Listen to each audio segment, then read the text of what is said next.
Welcome to another inspiring episode of the Elite Expert Insider Podcast.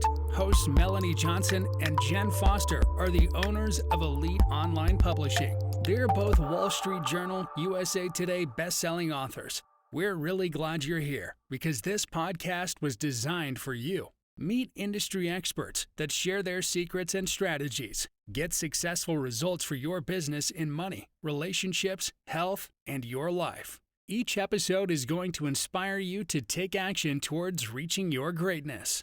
Hey, welcome. Thanks for joining us today. We have a super special interview today. Remember to subscribe to our podcast before I forget, and leave us a comment and share it with your friends because we're always here to inspire, motivate, and educate you. So we have a very special guest. We have one of our authors, Johnny Sirpilla, today with us. He has an amazing story. First of all, he's the owner of Encourage LLC, but he also ran the family business, which was Camping World, and he was the chief business officer there. And he is on the board member for the Pro Football Hall of Fame retirees. So I think that is really cool. That's like a side note that no one really knows that he doesn't bring up much because he's extremely humble. But we are going to learn about his book today. He had an incredible journey that I think so many people go through things. We're going to talk about family today, about grief today, resilience when you go through really tough times, reframing your thoughts.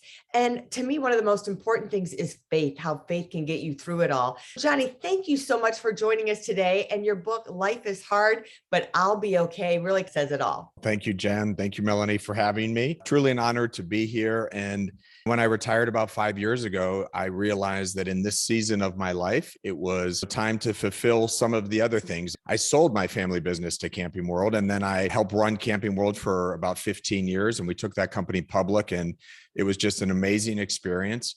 But then at 50, I decided my industry was chosen for me by my dad previously, and I loved it. And I was honored to play the roles that I played.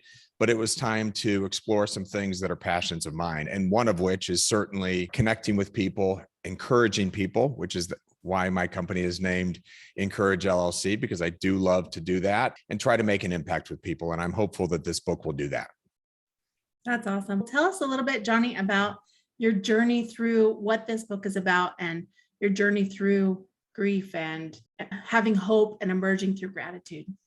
First and foremost, the book is a tribute to my wife. She's been my partner in this journey, and it was an opportunity for me to honor her for the way that she has honored our family. And when a couple is interested in starting a family, they do it together, of course, but we all know it's much more taxing on the woman, certainly physically, than the man. And in our case, that taxing effect on my wife lasted years. It took years to even get pregnant, and a lot of drugs and a lot of injections. And she went through a lot. And as people look at us today with children that are 22, 24, and 26, and they think, oh, you timed that perfectly, what great family planning.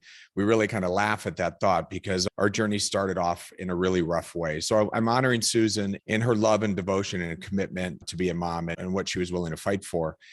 And our journey, like many couples who struggle with infertility, it became a way for us to emerge as better humans out of it, as better husband and wife to each other, certainly ultimately better parents.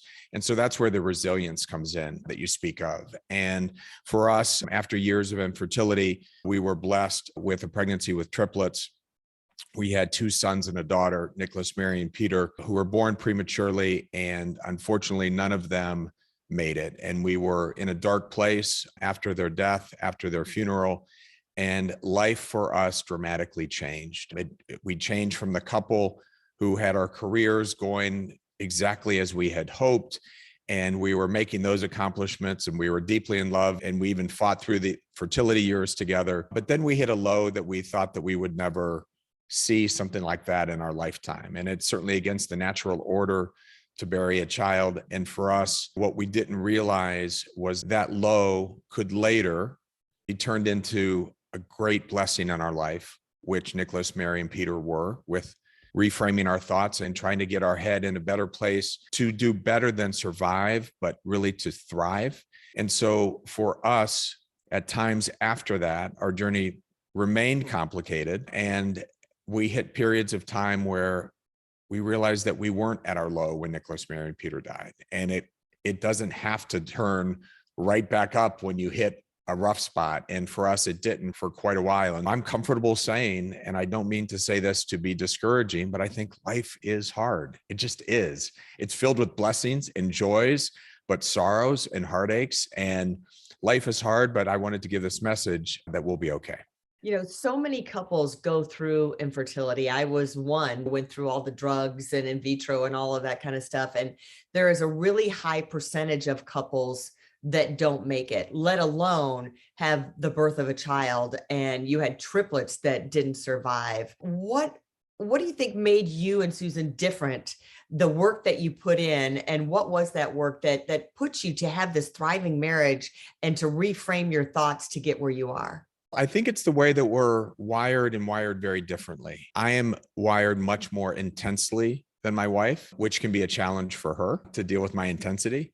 And then she is wired more calmly for me than me, which can be a challenge for me because I don't have just that natural calm. I'm in that natural go and fix and we'll do things. And so for us, we were committed to ensuring that our dark times were not going to destroy our marriage. And so we were in therapy during the infertility years. And of course, after Nicholas, Mary, and Peter died, Barb Fordyce, our psychologist that we saw, who saved us. And we're so thankful to her. And I'm business partners with her today. And we do a lot of great speaking engagements and corporate work. I'm just blessed that we had her. So Melanie, we didn't stumble into it. We weren't naturally falling into just growing together.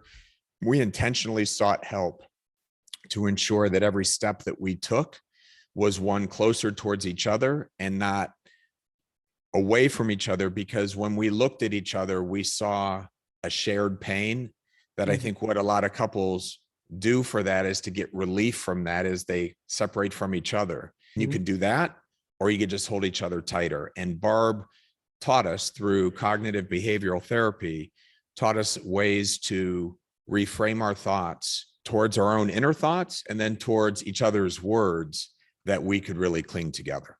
Yeah. What do you think some of the steps are in dealing with grief that is part of that, the long words you said, the cognitive therapy? Some of those steps, first of all, going through, of course, all the stages of grief, right? Denial, anger, acceptance, right? All of those you have to go through. For us, one thing that did help us is that neither of us ever needed to spend any time in the why me mode and having to answer those questions. Matter of fact, in the book, one of the chapters was entitled, Why Not Us? And we thought that because so many people kept saying to us in trying to be helpful at the funeral, at the calling hours, after, if they'd see us in the grocery store, I'm sure you're just having such a hard time wondering why me.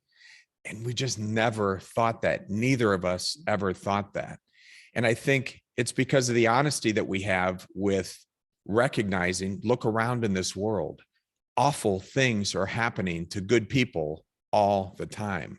There's no reason why we should think that we should be exempt. Of course, we'd love to be exempt. We all would, but that's not real. And so one thing that did help us is we spent no time there. So we were able to enter into our therapy in a phase of what can we do to make this better? What can we do to learn from this? There's a lot to be said for PTSD in the post-traumatic stress syndrome, but there's also a lot to be said for post-traumatic growth. And we really wanted to find where our growth opportunities were. So that was number one, is we entered in with that mindset of, sure, this happened to us. Bad cards are dealt to good people all the time. This is ours. This is our cross to bear. And so off we go. And then really what we started to do is look for gratitude in that darkness. And where were the beautiful moments? And when we stop and think about it, there were so many beautiful moments that we had when Nicholas, Mary, and Peter were alive. And intellectually, we knew the outcome of their lives was not going to be long and it wasn't going to be good. But it didn't stop us. And it's probably the faith component for us. The footprints in the sand, we were carried through the time that they were alive, that we were genuinely happy. And so I think when we took the time to recognize that and to be thankful for them, and also wanting to honor them differently and not feeling that their lives were a tragedy, it hurt me too much to think for them, that's their legacy, this tragic death. And I just like the miraculous birth perspective much better. And I could feel honored to be their dad without saying, I'll only be honored, God, if you give me more of them. Give me till they're 1 or 2 or 5, or let them get to 60. The idea of this can be enough, I had to get comfortable with, because that's all it was going to be.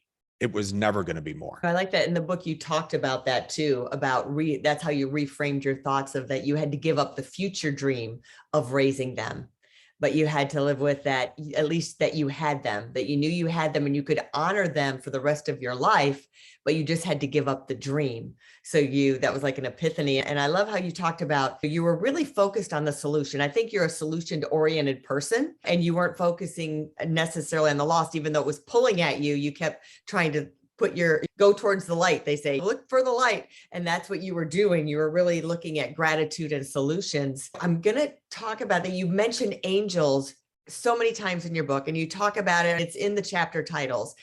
Tell us about angels and how that impacted you. Some people don't even believe in angels. Right. Man, I love believing in angels. They make me happy to think about it. That angelic presence of guardianship around us, St. Michael, the archangel, protect us in battle. I love those thoughts. And there's some honor that I feel that my kids can, be those angels for us and for others. And the irony of the whole theme of angels was that was their nursery theme before they died. That was what we selected just in our interior design ideas. We love things that are different and a little unusual. And so we chose angels as the theme for their nursery. And it was a vaulted ceiling in their bedroom. And we had an artist come in and paint clouds in the ceiling and angels hanging from it. And so we just thought it was really cool. It turns out to be pretty prophetic as well. And I wouldn't say a self-fulfilling prophecy, because that's too dark, but I think there was some connection that we felt early on. We had angels candles lit during the conception time and during in vitro. We had those lit during the pregnancy. And so to realize that they ultimately became angels and became them so quickly, again, we're going to choose to see beauty in that. And when I say that, it does not mean that we didn't cry a ton, that we didn't spend a lot of time at the cemetery just laying on the ground to be 6 feet apart from them and sobbing at the cemetery and making pacts and deals with each other that we're not going to go there every day. And then I'd say, I have to get there today, but I won't let Susan know. And then I get there and she's already there. All of this was a process. It wasn't immediate. It took time. It took resilience. It took determination to fight for happiness. And as opposed to self-medicating through ways that bring you down, whether it's alcohol or drugs or too many prescriptions or whatever that might be, we chose to self-nourish and look at the situations that were in front of us and say, man, there is this love for my wife is so intense. This is amazing. What I feel for her because of her sadness right now, I'm so blessed that I get to be with her here during this time. Not that it's awful that I have to be here with her because she's crying, but it developed a side of our relationship that there was really a lot of beauty to it. And again, it's a matter of perspective. Someone else could be looking in the window and seeing the two of us and say, oh my gosh, that's sad and that's awful. Yeah. That's a perspective. The other perspective was we shared a lot of beautiful moments together, trying to lift each other up and get out of bed and say, we can do this today. We can have a new day. I love that. That brings me to my next question about how important is it to have the essential value of faith in your life? Jen, I wouldn't know how to exist without it. Fortunately, both Susan and I were raised in Christian homes, strong in our Catholic faith and wanting to be active in our Catholic faith. And I think we would have felt much more alone. I think we could have felt much more victimhood. We were never victims of what happened. We were parents and we were blessed to experience the creation of 3 new souls and 3 new babies. And so our faith got us to understand that my mom said something, and she said it repeatedly, but she said it the night that they were born. And then later, after they died, she said, there's something really beautiful about the fact that they'll never know the troubles of this earth and the sorrow and the awful things that humans go through. But what they will know for their entire life is being held by their mom and dad and just loved on and doted on and cherished. And she said, not a lot of people, very few people ever get a life experience like that. I'm going to take faith in that my kid's life experience was beautiful. And my faith tells me that. My faith assures me of that. And my faith also tells me that where they're at now, they're waiting for me. They're waiting for my wife. They're waiting for their brothers and sister and all their family, where we will be reunited. And I think over time, we recognize that it was a bye for now. We're going to hold on to you here. I'm still going to be your dad. I'm still going to talk about you. Turns out I'm going to write a book about you, and then have the opportunity to talk to amazing people and share a perspective that some others might not see it that way. And hopefully it can help. You've had this journey, and obviously it's been years since you've gone through this experience. And I've been talking to you for several years about writing this story. Why now? Why was now the time that you felt it was time to write this book and tell your story to the world? Turning 50 when I retired from corporate America. And although I don't consider myself retired now, I'm really repurposed from doing what I knew for 30 years. Blessed to be in a position to say I have more time. I have full control of my schedule. And there's something about stages of life, and I'm a big believer in the various stages. And it was time for me professionally to say that stage was awesome. And while I was at the top of my game and doing great things and leading an amazing company with amazing colleagues that were leading it as well, and all these good things, I felt that my work there was done. And then there's other work to be done. Wasn't sure what that was. And turns out this was some of that work, is writing this book. And so at this season of life, I think that time afforded me the chance for reflection. It has been 27 years since Nicholas, Mary, and Peter died. The story talks about much more than that. Of course, it goes on to describe 13 different scenarios that we lived through to have the 3 children that we have today, Bo, Bella, and Stone, that are 26, 24, and 22. And I think it was a little bit of them, because I had said, I'm going to write a book. And then they're telling me, Dad, you said you were going to do it. Now you got to do it. And so I think all those reasons combined, Melanie, answer really why now's the time. Yeah, I wondered if it was part like you were in a good emotional place. Obviously, you had time because you changed your career and you were in that season. And to jump back to the thought of what we had, I think God sometimes has this plan bigger than us. And we're here to have our own journey, and we all have to learn things. And people come in and out of our lives at certain times and are on this planet for a certain amount of times, because it's part of our journey of what we have to learn and what God's trying to teach us along the way. You've been so resilient throughout this. And we shared that story of reframing in the green room about, I was trying to get my son to reframe his thoughts. Have you ever, because I know you talk to people all the time and help them. How do you get someone who maybe is not in that mindset? What do you say to them is it just telling your story to get them to reframe your thoughts? And you're so great with your kids. You're such an outstanding dad. And as parents, we're trying to convince our kids to think a certain way or do something, and we hit these roadblocks. What's some of your advice for that? One is, I really believe in really open, honest dialogue. And the people that know me know that I'll always do that. And I'll work to do it in a way that's respectful. So I've always said that there's no such thing as uncomfortable conversations, because we can talk about anything, absolutely anything, as long as we are respectful, we're mindful of the words that we choose, we know what our intent is, and we have an agreement with the person on the other side of the conversation that you'll allow me to be extremely honest with you and say some things that you might not want to hear. And so at times when that's the opening that I have with somebody, but then at times when it's time to get to one of those comments, I might say, all right, buckle up and get ready, because something's coming. And you could choose to be offended by it, or you could choose to see it as a growth opportunity to really examine yourself. And ultimately, what I'm sharing with you, no one in the universe has ordained me as being right. These are my words that have worked for me, that I have to continue to tell myself daily. I'm not over this. I still have anxiety today. I think I will No, I know I will always have anxiety and I will manage it and I will deal with it. So a lot of the principles that I talk about, I practice every day. And I do find that my life is happier when I listen to the principles that I preach. And I am unhappier when I find myself not listening to them and falling prey. So I think the one thing is to say to somebody, again, you ready? I'm going to say something. Would you like to hear it or would you prefer not to hear it? That's okay too. Some people just say, you know what, if you're going to offend me, I don't want to hear it.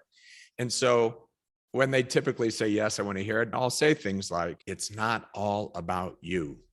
It's not everything that you want. And the universe is trying to throw it at you. And everyone is bowing down to ensure that you get what you want when you want it. So if you're living in that frame of mind, I'm here to tell you it's not all about you. And matter of fact, the more you make it about you, I think the less happy you're going to be. Maybe you need to turn around a little bit your view and perspective and think, how can I serve others? How can I do more for others? What do I need to be grateful for? And if you're not willing to do any of that, then maybe stay in the dark place that you're at, because maybe you're not ready to get out of that yet. Now, I don't want that for you. Of course, I want you to move out of this. I'd love you to hear these words and be inspired by it. But everyone has to make a choice. There's a great psychologist out now I see on Instagram, and she has a message that says, nobody's coming. Nobody's coming for you. Nobody's coming to say, get up, start working, do your homework, exercise. Nobody's coming. It's all on you. And when she said that, I love that. I thought, for the people that are sitting back waiting for somebody to come and pick them up, you know what? Nobody's coming. You want to get up. And believe me, I had that firm talk with myself plenty of times when I would say, there you go again. You're falling down where these thoughts take you. So let's turn that around. And again, it's a struggle and you got to fight for it and you got to want it. But when you do, you get it. But I want everyone to transcribe that little rant right there by Johnny Sirpilla and use that for every relationship you have.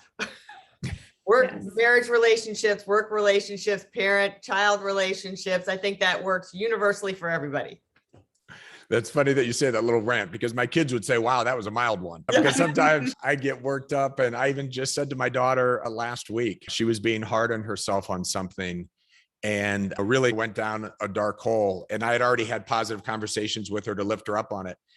And she came to me and I could tell she just had this long look on her face. And I just said, are you done treating my daughter the way you're treating her? Are you done with it? Because it's ticking me off and I've seen enough of it. So you let me know if you're done with it and then we can engage. If you're not done, go. You go off and come back when you're ready. And she's, I get it. I'm there. And I said, you would never allow anyone else to speak to you the way that you're speaking to yourself. And it hurts me to see you as my daughter treating my daughter in the same rude way that you would never allow anyone else to treat you that way because you're so strong. Yet for some reason, the way you're doing it to yourself, I'm tired of it and I'm not watching it anymore. And it upsets me. And so it was a different spin on it. And she snapped right out of it. But I tell her, I love that girl too much to see what you're doing to her at times. That's I like that. Brilliant. Brilliant.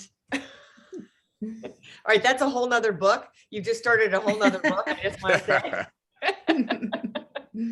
It's the self-talk, right? It's the self-talk. And I think people generally respond well when logic is put in front of them. And honestly feel that I don't have a ton of skill sets. I'm not good at so many things. Matter of fact, I'm bad at most things. I'm not mechanical, and there's so many things that I'm not.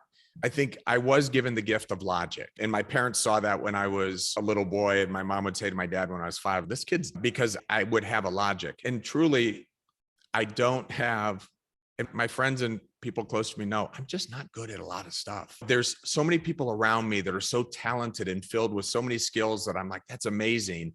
And I just am like the sponge that brings it in and then seems to push it back out there. Logic is a gift. So for the logical listeners out there, listen to yourself and call it on yourself when it's terrible the way you're talking to yourself. And I'm guilty of that. So I beat myself up a lot and I get really tired of myself.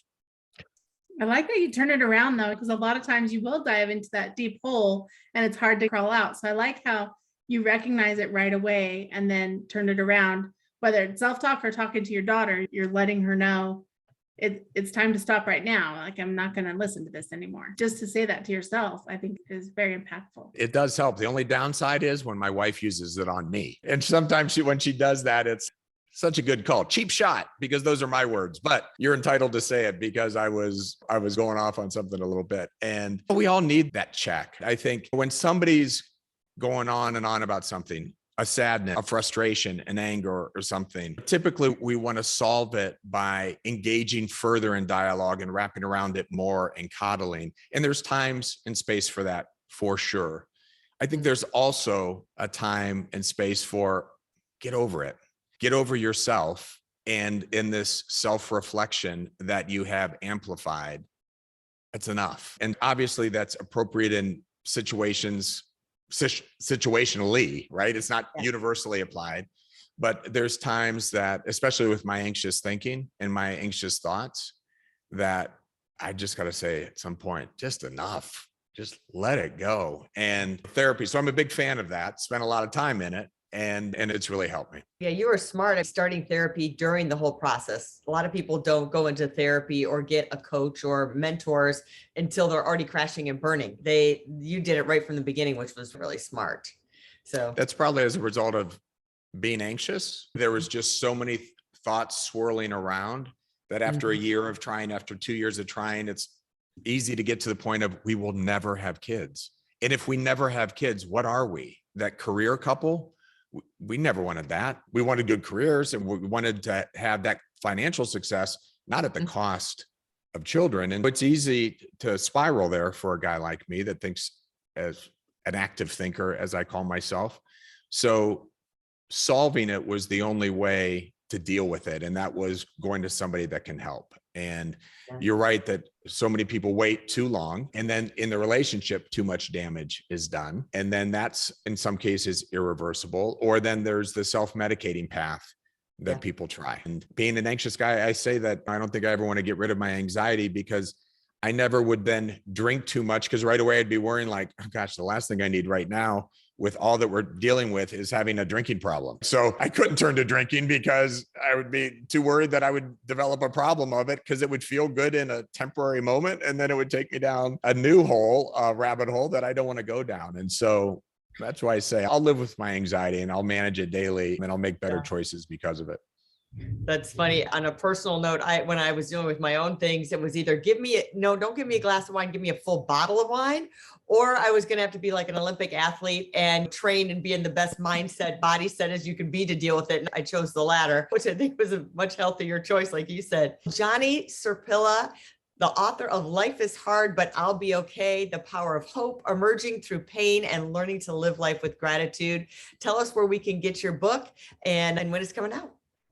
So the book is available on Amazon or anywhere that books are sold. And so online, certainly anywhere that they're sold. And the ebook launches on June 21st, 2022. The paperback and audio to follow a week later. And so I'm hopeful that people see it as the resource it's intended to be, of telling our story of our challenge, just as the backdrop to the life lessons that are really relevant to all of us. And so whether your challenge is an employment issue or finances or marriage, what we journal through our story it's just a story to share the life lessons that come from it, that it's really applicable to any time when life is hard.